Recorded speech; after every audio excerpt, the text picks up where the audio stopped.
So part of the reason that we do practices like the four elements is it's a deconstructive practice. We're analyzing, we're looking at all the qualities of the four elements. We initially use our own body.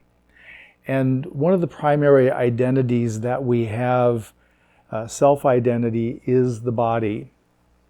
And this starts when we're quite young, when we realize that the hunger is inside, the food comes from outside. If I'm hungry, I can't produce food internally.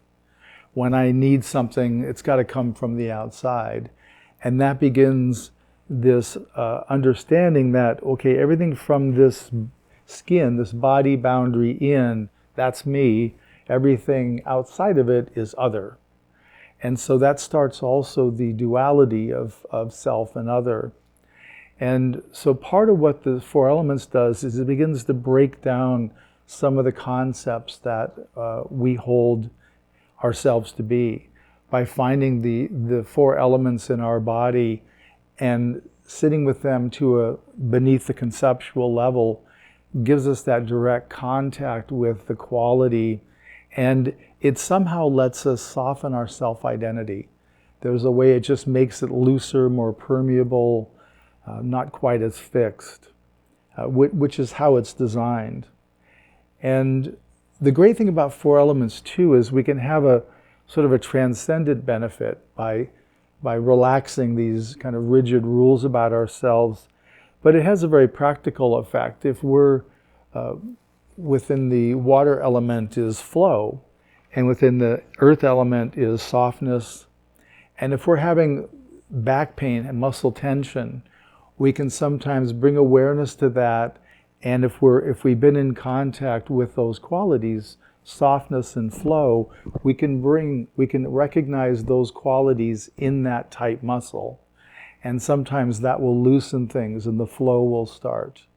So the monks of old, the monastics of old, used these also as a fine-tuning of the body.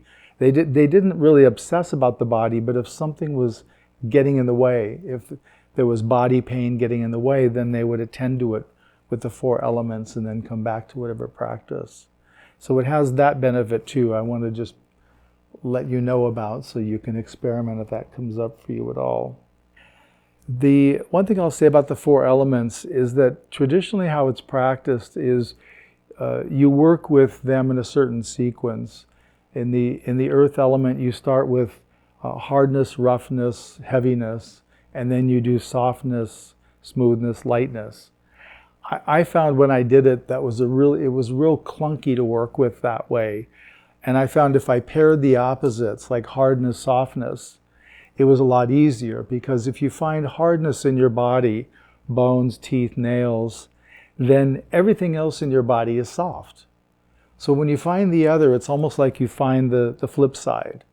And so I found that to make it worked better for me. So that's how I present it, is by pairing the opposites. You work with one, then you switch to the other, then you switch back, until you can hold both distinctly. And this is real important in four elements. You want to have a really clear holding. It's difficult to talk about, but you'll see as we start practicing, it's easy to stay on a conceptual level, just a head level, a kind of a intellectual knowing level of what hardness is.